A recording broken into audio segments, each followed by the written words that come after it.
आप सभी का स्वागत है। मैं हूं आपका जीव विज्ञान शिक्षक और आप देख रहे हैं मेरा यूट्यूब चैनल बायोलॉजी एक्स्ट्रा। जैसा कि आप लोगों को मालूम है, हमारी सीरीज चल रही है क्वेश्चन बैंक सॉल्यूशन की और हम हल कर रहे हैं क्लास 11th बायोलॉजी का फोर्थ यूनिट। और फोर्थ यूनिट में क्या है? Plant physiology. और प्लांट फिजियोलॉजी में हमने फोटोसिंथेसिस और रिस्पायरेशन इन प्लांट्स का हल कर लिया है, अध्ययन कर लिया है। अब हम आगे बढ़ते हैं और आज हम देखते हैं अध्याय 15 पादप वृद्धि, चैप्टर 15 प्लांट ग्रोथ। और प्लांट ग्रोथ पर हम ऑब्जेक्टिव प्रश्नों पर बात करें इसके पहले हम देखते हैं कुछ महत्वपूर्ण बिंदु। महत्वपूर्ण बिंदु में सबसे पहले आपको देखना पड़ेगा कि यहाँ पर एक शब्द आया हुआ है वृद्धि। तो ये वृद्धि का मतलब क्या होता है? ठीक है, वृद्धि का मतलब क्या होता है? वृद्धि एक प्रकार की अनुत्क्रमणीय क्रिया है जिसमें जीवों के शरीर के आकार, भार, आयतन में अनुत्क्रमणीय परिवर्तन होता है। ऐसा परिवर्तन जो वापस नहीं आ पाता है। वृद्धि का मापन जो है ऑक्सेनोमीटर के द्वारा किया जाता है, वृद्धि मापी यंत्र के द्वारा किया जाता है। चलिए देखिए महत्वपूर्ण बिंदु में क्या दिखा है। वृद्धि जीवों का एक मुख्य लक्षण है। वृद्धि जीवों का एक मुख्य लक्षण है। इकाई समय में हुई वृद्धि को वृद्धि दर कहते हैं। इकाई समय में हुई वृद्धि को वृद्धि दर कहते हैं। हार्मोन विशेष प्रकार के पदार्थ होते हैं जो वृद्धि से संबंध होते हैं। हार्मोन विशेष प्रकार के पदार्थ होते हैं जो वृद्धि से संबंधित होते हैं। यहाँ पर हम बात करते हैं प्लांट हार्मोन की। जो हार्मोन शब्द है वो हार्मियो शब्द से उत्पन्न हुआ है और हार्मियो शब्द का मतलब होता है टू एक्साइटेड, उत्तेजित करने वाला पदार्थ। थीमेन नामक वैज्ञानिक के द्वारा पादप में पाए जाने वाले हार्मोन को फाइटो हार्मोन की संज्ञा दी गई है। फाइटो हार्मोन्स कहा जाता है।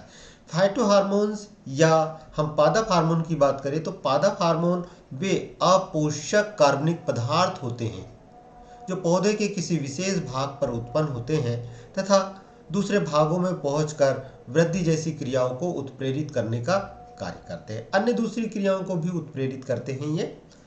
अब देखिए प्राकृतिक रूप से पाए जाने वाले पादप हार्मोन है ऑक्सिन, जिब्रेलिन, साइटोकाइनिन, एथिलीन आदि। एथिलीन एक प्राकृतिक गैस पादप हार्मोन है। इसको जरूर ध्यान रखिएगा कि एथिलीन क्या है? एक प्राकृतिक गैस पादप हार्मोन है जो फलों को पकाने के लिए इस्तेमाल होता है। प्रकाश काल का पुष्पन पर प्रभाव दीप्तिकालिता कहलाता है। प्रकाश काल का पुष्पन पर जो प्रभाव है वो दीप्तिकालिता कहलाता है। और यहाँ पर एक बात ध्यान में रखनी पड़ेगी कि दीप्तिकालिता में जो पत्तियां हैं, पत्तियों के द्वारा प्रकाश ऊर्जा को जो है वो अवशोषित किया जाता है। ठीक है, प्रकाश अवशोषण करता है। यहाँ पर आपको ये बात ध्यान में रखना पड़ेगा कि जो पत्तियां होती है वहाँ पर एक हार्मोन पाया जाता है। पादप हार्मोन ना कहते हुए उसे पादप वर्णक कहना चाहिए और वो होता है फाइटोक्रोम, जो प्रकाश को अवशोषित करने का कार्य करता है और यही आगे चलकर पुष्पन की क्रिया को उत्प्रेरित करने का कार्य भी करता है। और पुष्पन की क्रिया को उत्प्रेरित करने वाले अगर मान के चलिए हम हार्मोन्स की बात करें तो जैसे वर्नेलिन का नाम आप जरूर ध्यान रखिएगा। तापमान पर पुष्पन का प्रभाव बसंतीकरण कहलाता है। तापमान पर पुष्पन का प्रभाव बसंतीकरण कहलाता है। फाइटोक्रोम एक जटिल प्रोटीन है।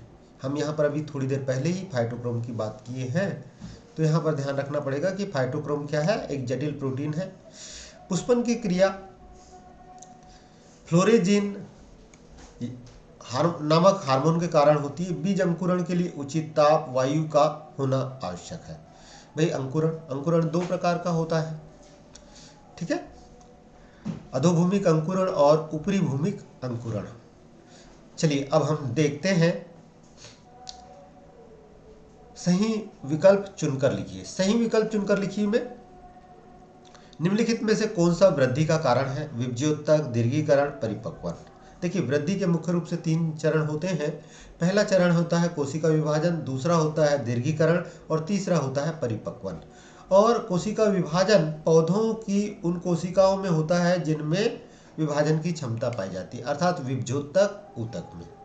तो इसका जो सही जवाब होगा, ये सही जवाब है सभी। वृद्धि चक्र का सामान्य आकार होता है, वृद्धि चक्र का सामान्य आकार होता है और ये आकार होता है सिग्माइड। अगर आप इसको वृद्धि चक्र को देखें तो ये, अगर आप देखें तो ये मान के चलिए यहाँ, तो ये कुछ इस तरह से होता है, ये यहाँ पे ये थोड़ा सा गलत, हाँ ये इस तरह से, तो ये इस तरह का जो वृद्धि चक्र होता है वो सिग्माइड कहलाता है। लेकिन कुछ जीवों में ये जो है वो जे आकार का भी होता है। ये अभी हमने जो जिसकी बात की ये कैसा है, ये एस आकार का है, सिग्माइड कहते हैं। लेकिन कुछ जीवों में जो है ये, जैसे बैक्टीरिया आदि में, ये जे आकार का भी होता है, जो सडनली ग्रोथ करते हैं और एक निश्चित सडनली ग्रोथ होती है और फिर अचानक वो मृत्यु को प्राप्त हो जाते हैं। अब आगे देखते हैं, किस पादप हार्मोन को 2,4-D के नाम से जाना जाता है। 2,4-D के नाम से ऑक्सिन को जाना जाता है। पौधों में दीप्तकालिकता का प्रभाव किस भाग पर दिखाई देता है? तो इसका सीधा सा जवाब है पत्तियों पर।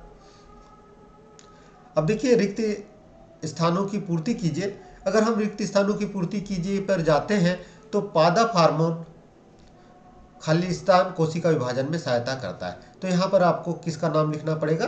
पादप हार्मोन का नाम लिखना पड़ेगा और यहाँ पर पादप हार्मोन आ जाएगा साइटोकाइनिन। मैं केवल सी लिख रहा हूँ या साइटो शब्द लिख दे रहा हूँ। कौन सा भाई? साइटोकाइनिन। तो आप इसको ध्यान रख लीजिएगा। IAA का पूरा नाम लिखिए। IAA का पूरा नाम है इंडोल एसिटिक एसिड।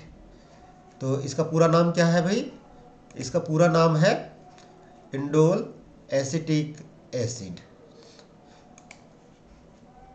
यहां पर देखिए,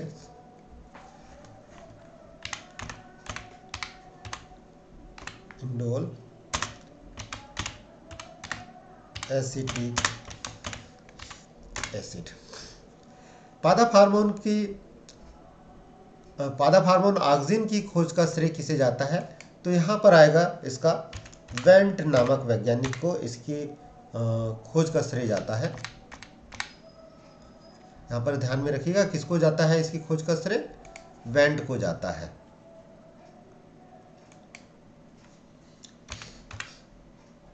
वेंट को इसकी खोज का श्रेय जाता है।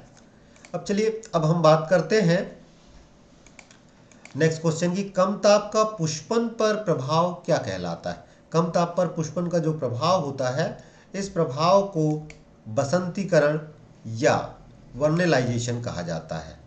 तो यहाँ पर मैं लिखता हूँ वर्नेलाइजेशन। ठीक है।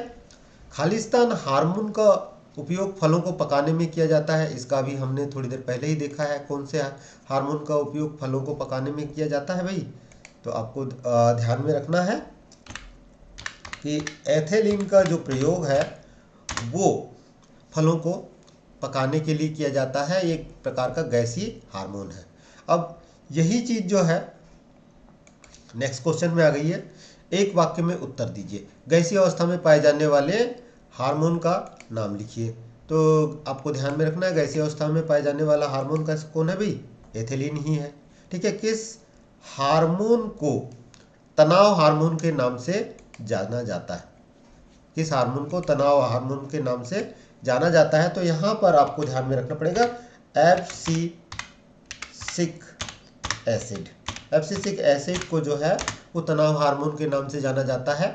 पौधों में पुष्पन पर ताप का प्रभाव क्या कहलाता है? पौधों में पुष्पन पर ताप का प्रभाव क्या कहलाता है? तो भाई इसका जवाब तो आप आसानी के साथ दे सकते हैं, है ना। ताप का प्रभाव वर्नेलाइजेशन, बसंतीकरण। तो इसको लिखने की आवश्यकता नहीं है। वृद्धि का मापन किस यंत्र की सहायता से किया जाता है? तो वृद्धि का मापन जो है वो ऑक्सेनोमीटर की सहायता से किया जाता है। वृद्धि मापी की सहायता से किया जाता है। ऑक्सेनोमीटर